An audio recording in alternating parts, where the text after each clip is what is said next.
Hello. Hi, everyone. Thanks for joining.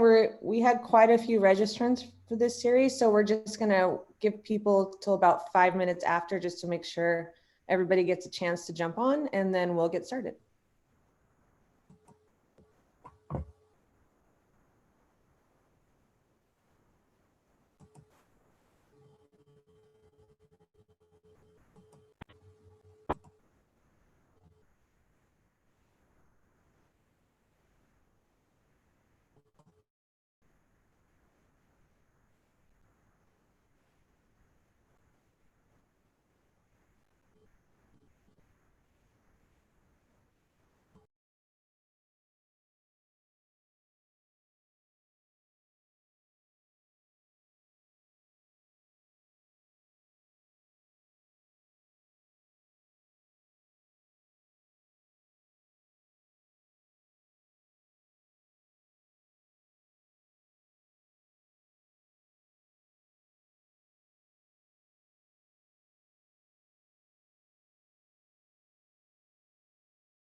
Thanks again for waiting. Just another minute or two, let the last few folks trickle in, and then we'll get started at 3:05.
Okay, looks like we're about time. Thanks everybody for joining. This is the first of our what we're calling Snapshot series. It's something we're going to host bi-monthly. We're going to cover a special feature within RedCap. It won't be for our beginner users necessarily. It's really going to focus more on a specific feature or aspect of RedCap. So it's not really for project troubleshooting. It's not for project design. It's really a place to come to learn a little bit more about the advanced features of REDCap. So with that, our first topic is the highly demanded Econsent framework. I know it's something we've all started using, or most of our researchers have started using a lot in the past year. And so we hope to shed more light on exactly how to use that. And with that, you guys might be familiar with Nishad Gulvadi. He is our REDCap administrator, and he's going to take over the demonstration from here.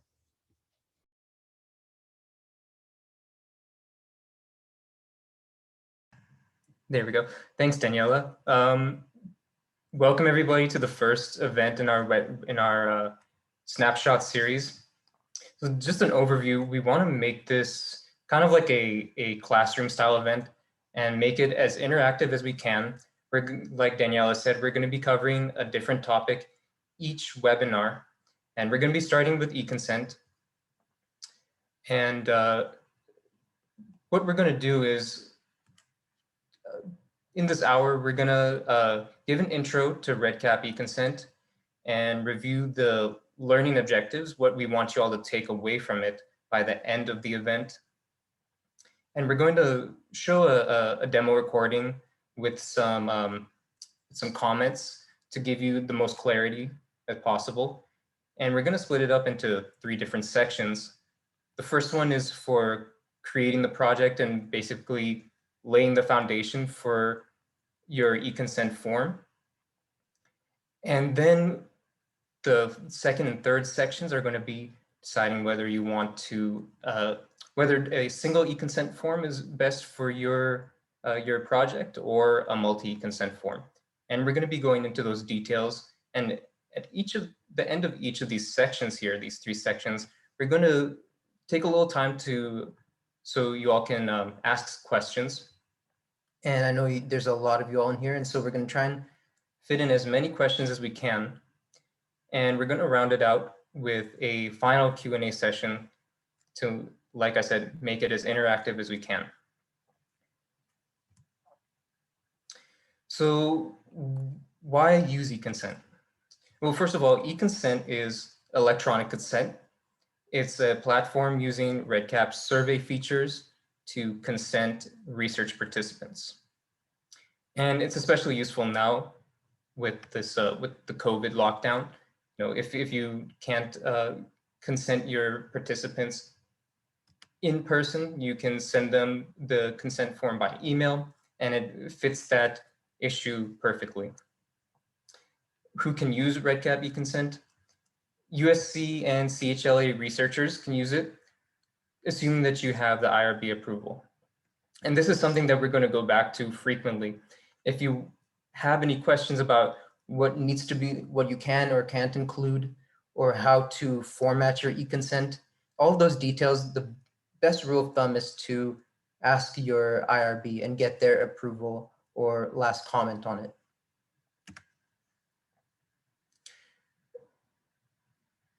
You can use Econsent either on-site or remotely, and the consent can happen either through computer, mobile phone, or on a tablet. And why use Econsent? To repeat, it's more efficient than traditional paper documentation, especially in this lockdown period. And it's a good replacement for DocuSign, since it's built into REDCap.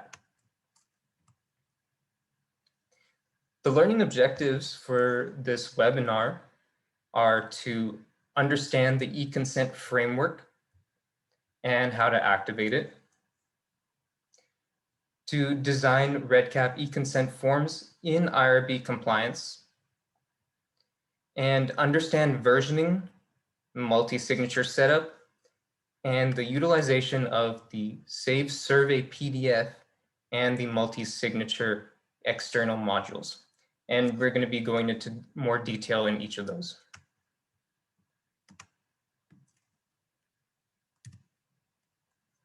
All right, I'm going to pull up this video recording we have here. One moment.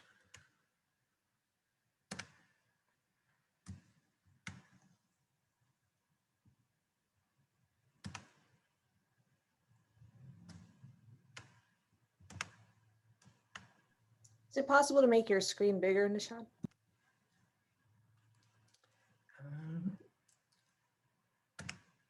There we go. Is that better?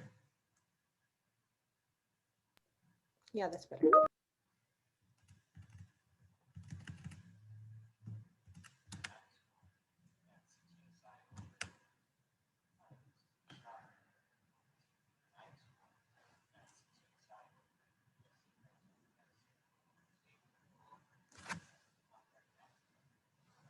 So when you start the e-consent framework, there's the assumption, we're making the assumption that you understand how to make a form in REDCap, and then we're going to show you how to enable those features on that form in REDCap. Something we can show you afterwards is we did enable a template in REDCap just today. So if you're interested in starting your e-consent project based off of that template, the next time you go into REDCap, when you start your new project, if you scroll down to the bottom, you'll see one of the options is a template, and you can scroll through there and find the one that we published today for e-consent.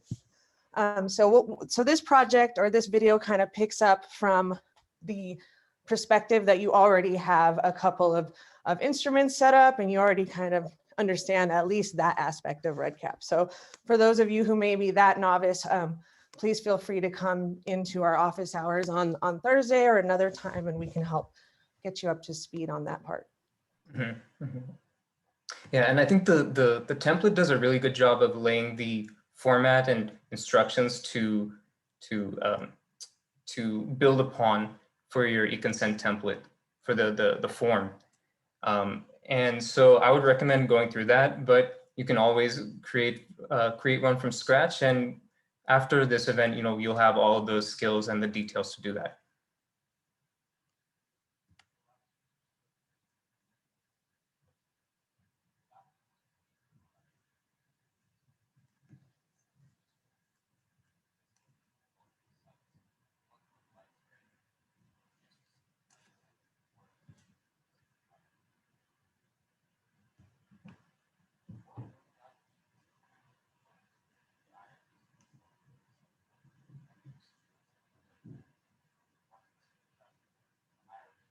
Hi, Nisha, we don't see anything happening.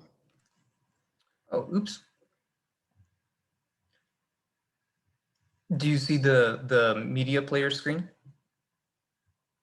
We can't hear the audio. Oh, you can't hear the audio. Okay, got you. Well, let me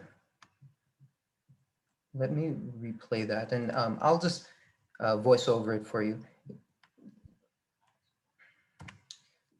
So like we said, you can start from the eConsent template or build one from scratch.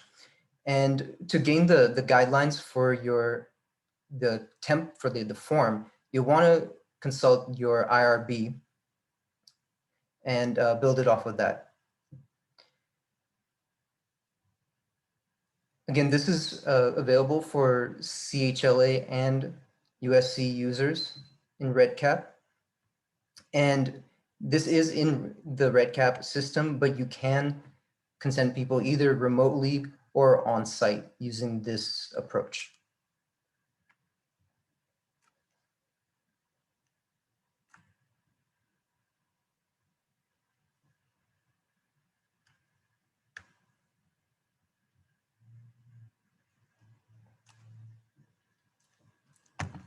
And this particular template is for the multiple e-consent, but it also works for a single e-consent, since the multiple one is just built off of the single with a few additional features, and the second attestation form as well. So first, you'll want to enable your survey settings like this. This will bring you to the settings menu. And this is where you're going to find the eConsent framework and how to activate it. First, you'll want to change the question display format to all on one page. And this will dictate how the participant sees the form when they get it. And at the bottom of the survey settings, you'll see the eConsent framework and the PDF auto archiver. You'll want, and so you can enable the auto archiver and framework. And in red are all these options and details. The first one is the eConsent version. That's one of the optional details. So basically, if you start off with a first version of Econsent, and then you make some updates, you can add that as a little header, say version 2, 3, 4, and so on. And the best practice for this is to either use branching logic in the Econsent form that you've developed. Say you have a text field that you made an update to, and you want the latest one to appear on your form for the participants, and you want to hide the previous one. So you'll add the version 2 and make sure using branching logic that latest version of the text field only shows up when the version 2 is selected. And you can do this by adding a field in the Econsent form saying which version is it, version 1 or version 2. If you make, I'm not sure I fully follow that advice. Could you say that again, Nishad? Sure. So if you create multiple versions of the Econsent, deciding that you want to don't want to use the previous one and you want to use a later one, first you want to create a question in your Econsent form saying which version of the Econsent is it? Is it version 1, 2, 3, or 4, or so on? And what you want to do is make sure that use an action tag for the default action tag, making sure that the default choice for that question of the version question is your latest version. So if you have 4 versions and you want to make sure that the 4th version is the one that's showing up, you'll add an action tag saying @default in all capitals equals in quotes 4. That way, the version 4 will be the one to show up.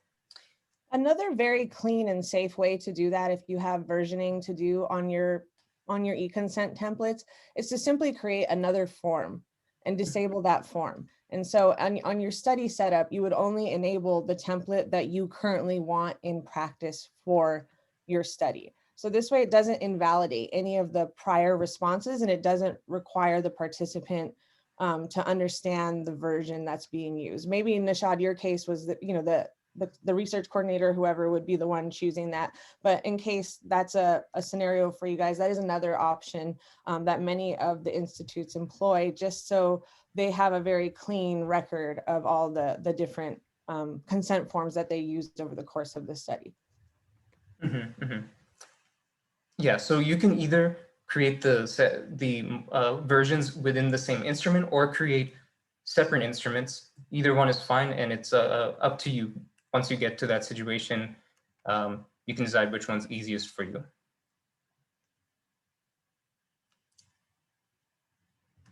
Can you explain to them what the first name and last name fields are? Yeah. So in the Econsent form, you'll add a first and last name field for the participant and other personal information given your IRB's guidelines and approval. And here you'll designate the participant's first name and last name field. And below you'll see the place to designate their date of birth field. And this will show up, the first and last name, and the date of birth will show up in the footer of your Econsent form once it's saved as a PDF using the auto archiver. So once the participant fills it out and certifies that their responses are true and correct, and it saves to the file repository in your REDCap project using the auto archiver, you can open up and see that the responses given in these first and last name fields, the date of birth fields, will appear in the footer of those PDF pages. And the same goes for the versions and the Econsent type.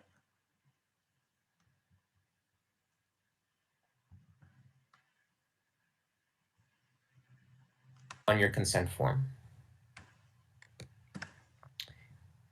Here you can choose the eConsent type. Can you hear the audio now? We can. Okay. This is a free text form if you have multiple consent types. And here are the participants' date of birth and their signature.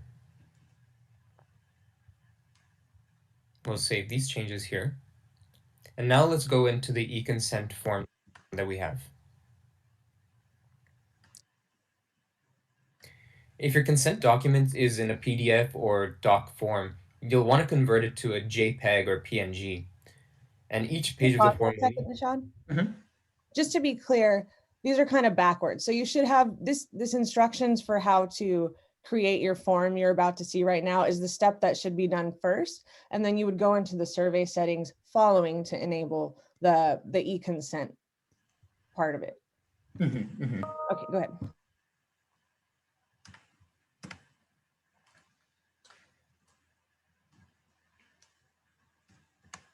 So yes, so first, the first instructions is to create the form, like Daniela said, and add all the fields based on your IRB's guidelines. And after the form is created, you'll configure the settings for the survey. What the IRB guidelines are is that the way the document needs to be created is they need to be inline images inside of each of the form, right? So you're actually going to take a PDF and you'll take each page of that PDF and you need to split it out into either a JPEG or another readable format that REDCap accepts. And then you will use that in I believe it's a descriptive text field, and it gives you the opportunity to attach an image. Can you please, can you toggle to live, Nishad? I think this is an important step. Live. Like a live REDCap instance. Oh, sure. Unless you're showing that in here, right? Does the video show that, how to set it up as an inline image and all that? Yes, it does. Okay, great. Keep going then. I apologize. That's okay. Yeah, so that's a really important point. So you'll have the IRB instructions like you see here. Initially, you can, if it's in PDF, you'll want to save it as a PNG or JPEG file, each of the pages in your form as separate JPEG or image files. And that goes with the previous instruction we saw to set it as a survey all on one page. And you will see later that once you upload the JPEG files into these descriptive text fields, they'll appear as a scroll down form, each of the images that you uploaded, so that the participant can read through them and fill out the personal information and signatures as needed.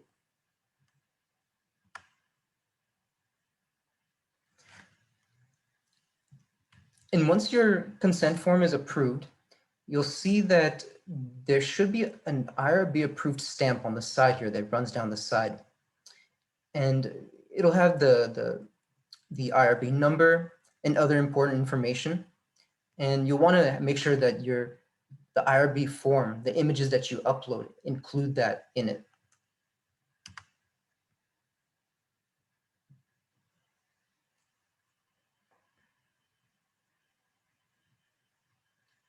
So here we have the descriptive text field that we created for the first page of the consent form.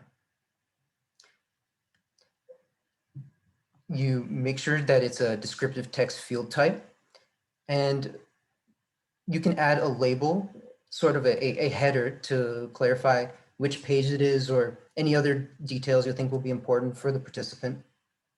You add a variable name. And just to clarify, in the template that we're showing here, it's a draft of a consent form. So yours might look a little bit different, but the general format and will be roughly the same, and the IRB approval stamp will be there as well. And here you can see that there is the option to attach an image, file, or embedded audio on the right lower hand side here. And that's where you'll upload the image file of your consent form, page by page. and you'll select inline image and upload the pages in the upload portal. Here I chose to put page 1.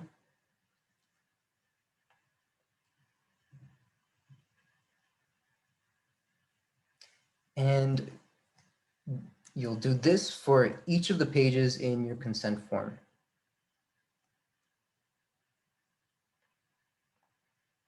And here you'll see the fields that we added for the participant's response.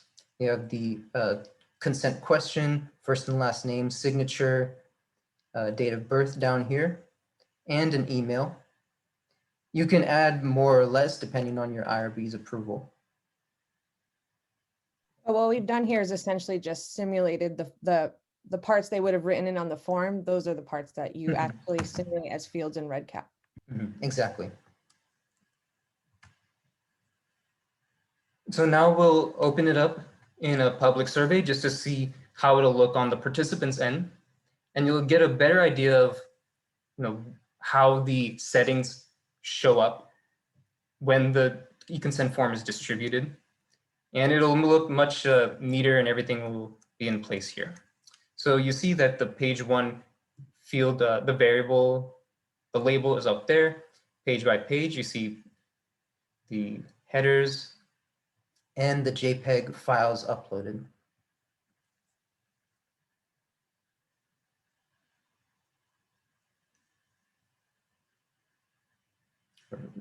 Fill out some basic information.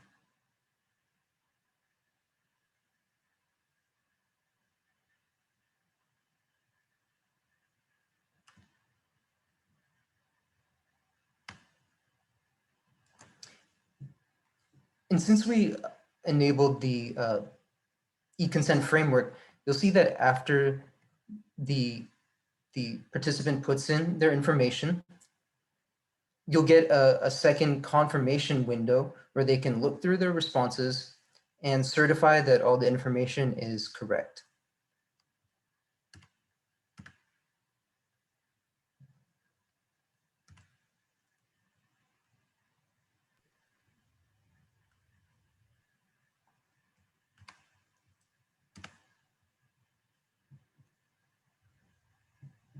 And we'll submit it there. And so that text you see right there, unfortunately, that is not changeable. It's not translatable. Everything you saw in that green box is standard with REDCap, and it's unfortunately not something we can change. So some of you have questions and in the past have asked about consenting somebody in Spanish. Unfortunately, there's no way for us to change that text at this point without a full conversion of all of the REDCap code, which is not something we can do immediately. It might be in the near future, but not anytime soon. So the options in the interim are, separate surveys altogether, branching logic for the different languages, using something we have called the multilingual hook to be featured at another Snapshot series in the future. But in terms of the actual text there, the only workaround we have to offer would be maybe like a box beforehand in the actual form that translates what they're about to see on the subsequent page for them. So apologies for that, but we are limited.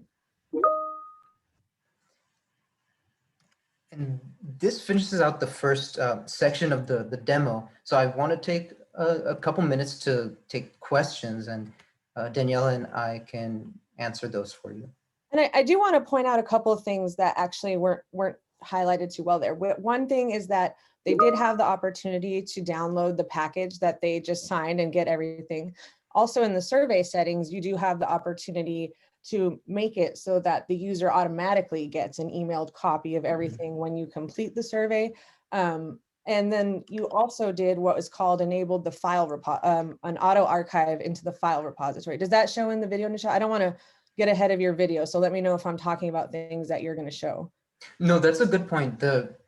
In the survey settings, under the eConsent framework, there is the option to send a confirmation email with the PDF to the participant. And that in this template that is now available, like Daniela said, is activated by default. But you can choose to toggle that on or off based on your preference. Yeah, and maybe you could pull up live RedCap as we start to field the questions in a shot, because I'd love to show them how those file in the file repository and what maybe a full packet of that might look like to one of our users. And so you have a couple of options for those of you who are familiar with RedCap for how to be informed as to when this process has happened. So maybe as we go into the demo later, there are, this cases where there might be multiple signatures needed for consenting that one particular patient. So we'll show you some options for how to manage that. And that's coming up, right, Nishad? Sorry, say that again? The options for managing multiple consents and signatures, that's coming up in your demo, right? Yeah, that's right. And we're going to close out with that section. And once we show the a little bit more detail with the template here, we'll show you how to set up a multiple e-consent template. Okay, and I'll try to answer some questions. Can you show real quick, can you start a new project, Sean? Sure. And can you click on template as an option? Use template, choose one below down there. And then scroll through and you see the e-consent template there. That is the one that we pushed out today. So you would just check that and click create project. You probably need to fill in a little bit more on the top there before it'll let you. But in there, it has a lot of instructions for what to clear out, a lot of information in red. And again, everything needs to be altered and changed, tailored to your IRB protocol. So definitely don't take it and run with it. It's really just kind of a loose guide for showing you how to work with it. If you open general informed consent, Nishad, could you show them that? What I mean by that? So there's a lot of instruction in here for you to clear out, clean out, anything you need to do. If you have to have more than one, you can just copy this. You can tailor it to your needs. So it's there for you to use. And I think Colleen asked if more staff members are using RedCap over DocuSign. I don't know for sure. I think the IRB would probably have a better aspect or perspective on that. I think yes, because I believe there's fees with DocuSign. So I think people tend to gravitate now that it's available to RedCap because it's a free offering.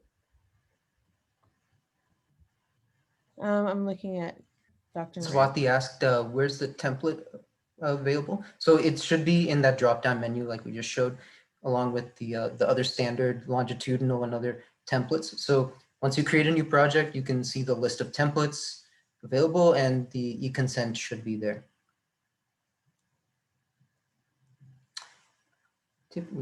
And Gus asks, we typically ask the patient to sign the HIPAA form concurrent with the consent. I've been informed e-HIPAA is not possible at this time as we need a hard copy. I would defer to the IRB, Dr. Miranda. Whatever they're telling you, I would run with.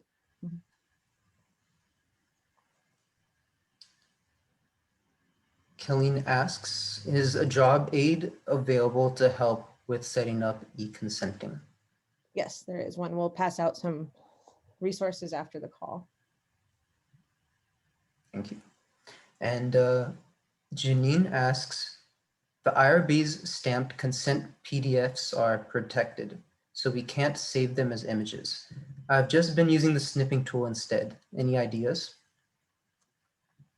Good question. We can ask, maybe we should ask the IRB how they want us to work with that. I'm hoping the snipping tool's totally fine there. If not, maybe we can talk with them about possibly maybe releasing them in another format that's acceptable with RedCap. I'm not sure, but we'll definitely take that out as a question, Janine. Thank you. Yeah, I'll write that down because before the JPEG file standard or approach became the default, I know the snipping tool was used a lot and it's kind of cumbersome. So we'll definitely want to make sure or check if there's an alternative to that.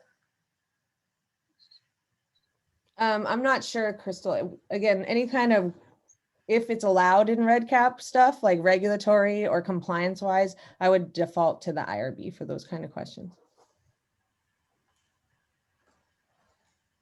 And so one of the other questions here is if multiple people must sign. So we'll get into that here shortly, but there's a couple options for that. So There's the option, again, and I can't say this enough times, I don't want to ever advise you something that IRB is not comfortable with, but there's one of two ways people tend to go about this. One way is they make the witness or, the CRC or the consenter, not the participant's signature box hidden from the participant.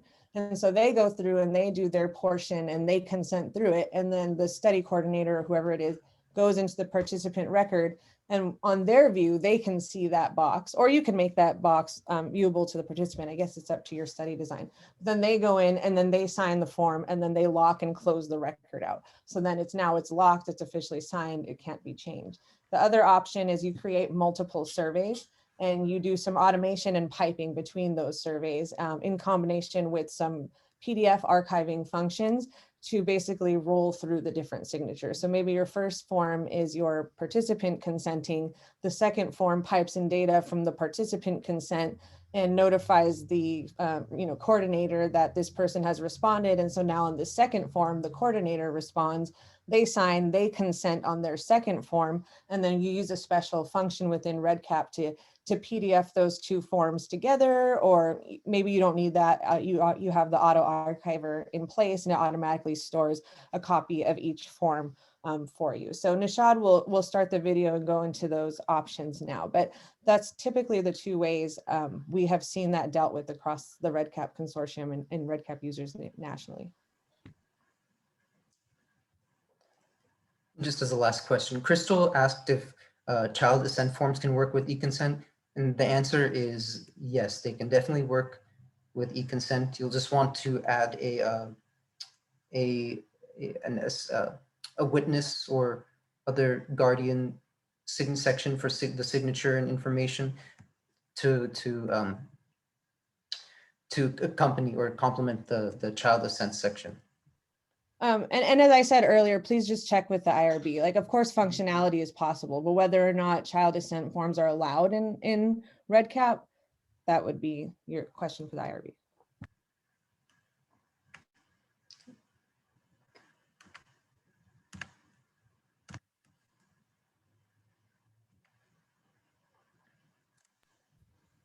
So now we'll go into are you going into the multiple signature kind of? Yeah, now we're going to look at the multiple signature eConsent. Oh, and this is what a survey, the PDF archive looks for the eConsent. It looks like you did record it in there. Yeah, this is the survey archive. All of the identifier information that was filled out in the public survey, the title, timestamp, record, and the version and type. And you can see there's a PDF download button right there.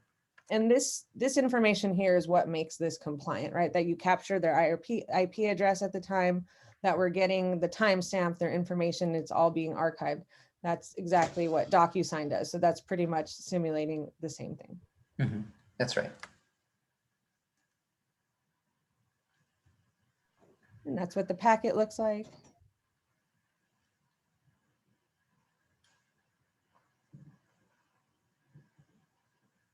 And so you can see here that for the multiple eConsent form, we added a second instrument for the PI or researcher coordinator attestation.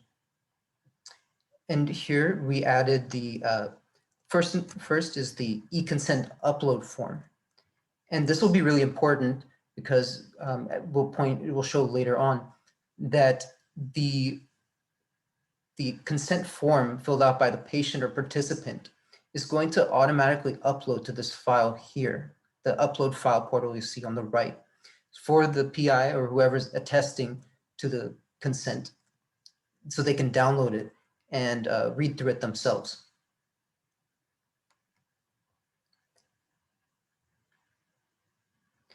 We have it as a file upload field type.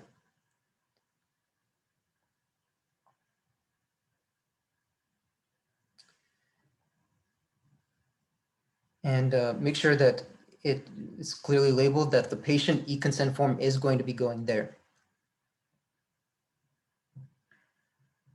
We have a similar attestation field here. We use piping to get the participant's first and last name to appear automatically. So say we had Jonas Salk as an example, right? When the researcher comes to attest to the participant's consent, it'll say, do you attest to the enrollment of Jonas Salk in this study? And they can confirm or decline based on that. And we have the PI's first and last name, date of birth, signature, similar to the patient consent form. And here is an external module that'll be essential to getting the multiple consent form process to work properly. It'll be really useful for your multiple consenting. It's called Save Survey PDF to a Field, and this works in tandem with the file upload field that we showed earlier. So you want to enable that. It's discoverable, so when you search for it in the directory in the modules here, you can type in the name and find it and request it to be enabled on your project. And Danielle or I will get that as a ticket and approve it for you. So once it's enabled, you can go to the right here and configure it. And here you see all of the fields that will be useful for making sure that the consent form is available for the PI to download and peruse through. At the top here, we add an email field. So in case the PDFs don't save for whatever reason, you know, it'll back up and be sent to this email, whichever one you put in there. And the name of the survey instrument that should be saved, that's your patient e-consent. And the field where the PDFs of the survey named above should be saved. So here you'll choose the e-consent upload field, the one on the PI attestation that we saw earlier. So once we configure that, it's basically saying, send the patient e-consent form as a file to the e-consent upload field in the second instrument. And if it happens to not save for whatever reason, send it to the email listed above.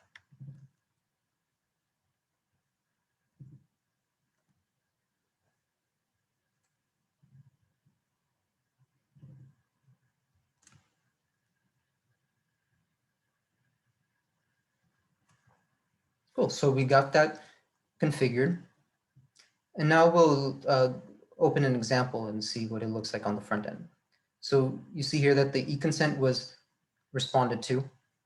And now when we upload the PI attestation form and we look at that same file upload field, you'll see that the upload portal has the same e-consent form that was filled out earlier, the Jonas Salk example. So you can click on that and download it. It opens up.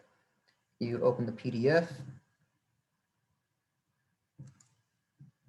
And it looks just like the consent form PDF that we saw earlier. It's the exact same thing.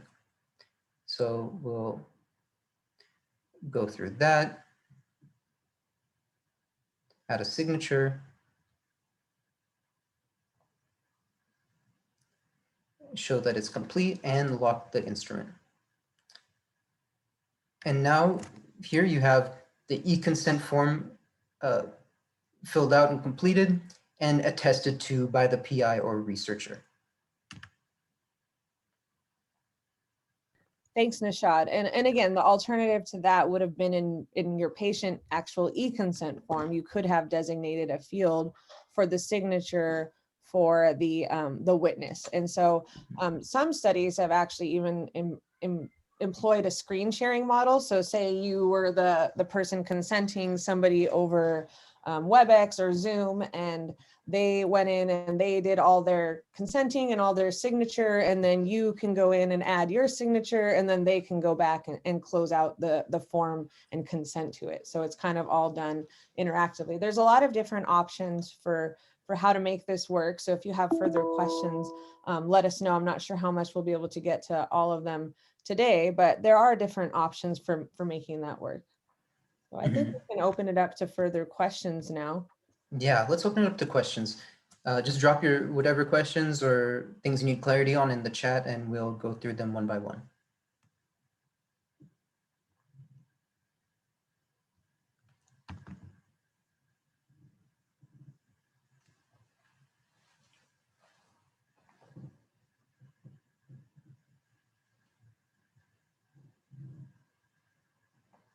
Yeah, I do want to add a detail to what Daniela was mentioning earlier. We've gotten a lot of questions about how does the e-consent work when you're consenting someone over Zoom? And so that is one workaround for that is to make sure that the consent form is set to save and return later. That's an option in the survey settings. So you want to make sure that save and return later is enabled. And so when the patient fills out their part, the person on the other end of the Zoom call, the witness can open it up and fill out their part, and so that it can be all done in one session.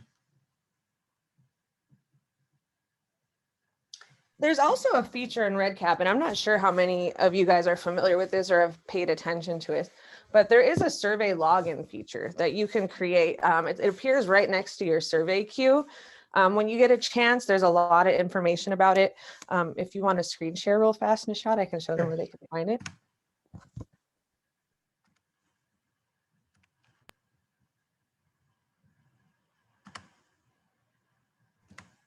Designer. Yeah, and here that survey login. There's a lot of cool settings you can set with your surveys here. So feel free to take a look at this too, if this is something that you might find beneficial. And then, you know, there's always the option to have a code necessary for your survey. I think I saw a question from Janine. Hold on just a second.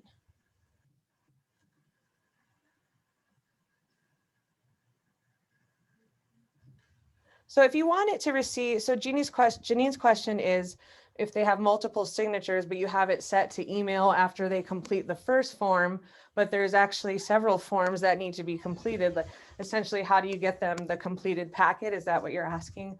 So there's a number of ways you can do that. You can set,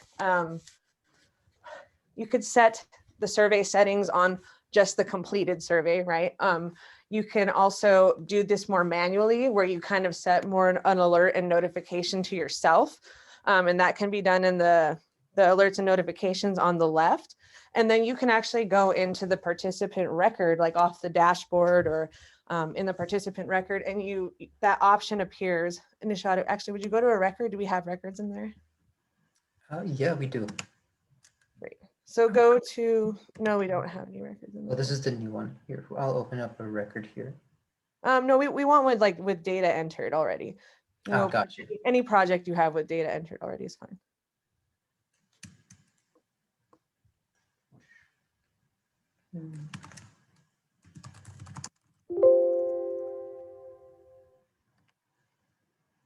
Literally any project, just doesn't matter.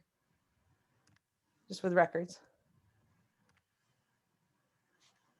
And so go into the record ID 1 and then choose action for the record at the top. And you could download PDF record data for all instruments, and then you would send it to the participant that way.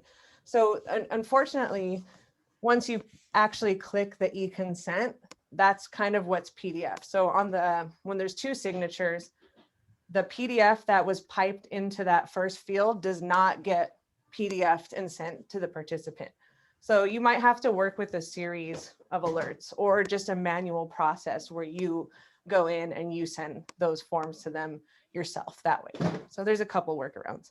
Nothing too straightforward, unfortunately. Let's look at Nick. Nick says, for our IRB, we have to get a quote, person obtaining consent signature. After confirming with the participant in person that they are the one who signed the consent form online. Is it possible to reopen the consent to add the person obtaining consent signature?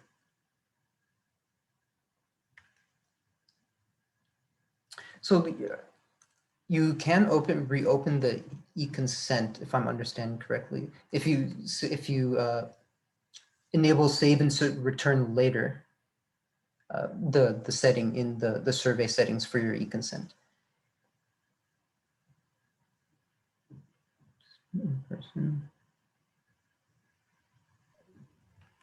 Did you say yes to that? I'm sorry, Nishad, I missed your response. Yeah, you should be able to do that once if your patient responds to the consent and then you want to reopen the consent and add another signature. Okay, then, yeah, that was the other option. That was the other option I was kind of describing. So you can lock the record too after that. So if you want safeguards in place and you don't want individuals to be able to go into the record after you've done that, you can enable the locking feature for certain users too. So you can go in there and then, or you can lock it. So this way nobody else can go in there moving forward after you've done that step.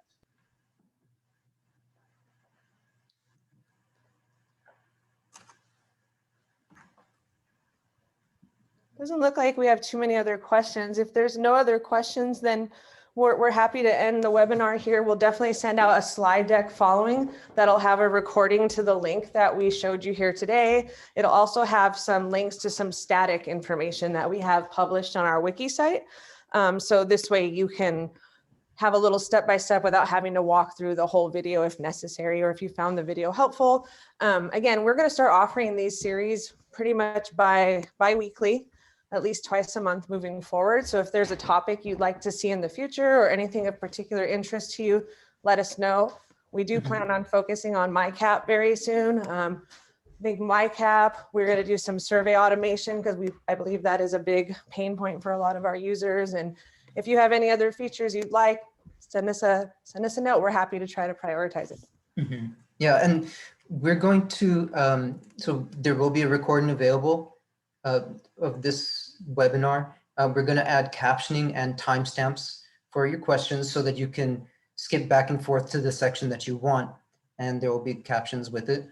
That'll be available in the FAQs, the REDCap wiki that we have for CRI. And we also plan to make it available on other external platforms, Click, for example, and possibly YouTube. And as Daniela said, this we're going to be making these slides available too. And at the bottom here, you see a link to a step-by-step tutorial for the single consent form, the multiple consent form, and more general resources, videos, and other training tutorials. You can find information about our office hours through those links as well. The single form link and the multi-form link are actually our whole REDCap wiki our whole wiki page for REDCap in general. So you can kind of toggle back and forth and find more information than on just those two items. Great. Yeah. And just to recap, we want to make this as interactive as we can. So we're going to build in some tools to send out polls and surveys after each event to get your feedback, get suggestions on future topics, ones that you want to really dive deep into, like we did with eConsent here. And so it would make it like a classroom event, and so it can be as useful as possible to you all. And so look out for those shortly. And yeah, thank you so much, all. It was a great turnout. Do you have anything else to add, Daniela?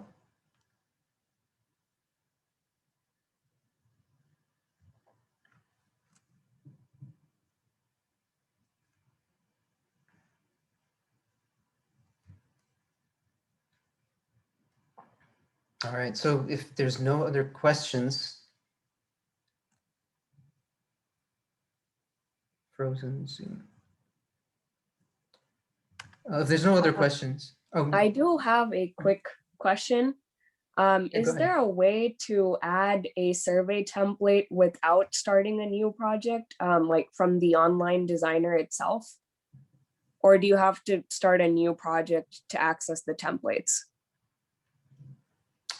So the template that we uploaded as a project, but what you can do is you can download the data dictionary for that template, and you should be able to upload the instruments instrument at a time as a zip file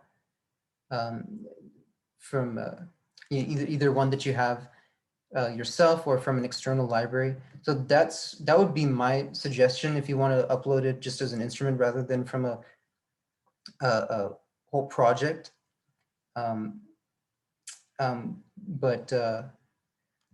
Yeah, we'll try and find a way to make sure that it's uploadable easily for just as a as a project as well as the instruments themselves. And we'll try and make a zip file available for the Econsent template. Okay, Did that you. answer your question?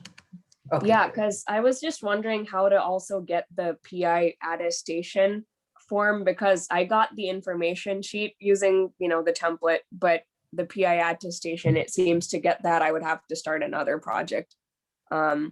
So hopefully downloading it like via the data dictionary should hopefully help. Yeah, that's a really good point. We'll make the data dictionaries for the attestation and the consent forms available separately in case you want to use them, in different circumstances. That's a really good suggestion. Thank you. So we'll add that as well as with the the webinar and all of the other resources that come out of this event. Great, thank you. You're welcome.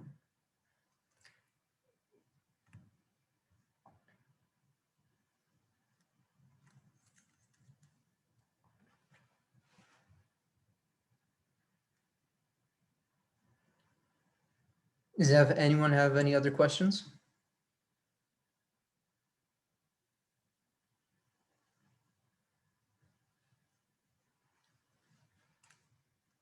Okay, with that note, we'll wrap it up here. Thanks again, you all, for showing up, and we'll be having another one of these in 2 weeks. It'll be on MyCap, is another popular topic, and so look out for an invite to that, and we hope to see you all there. Thank you so much.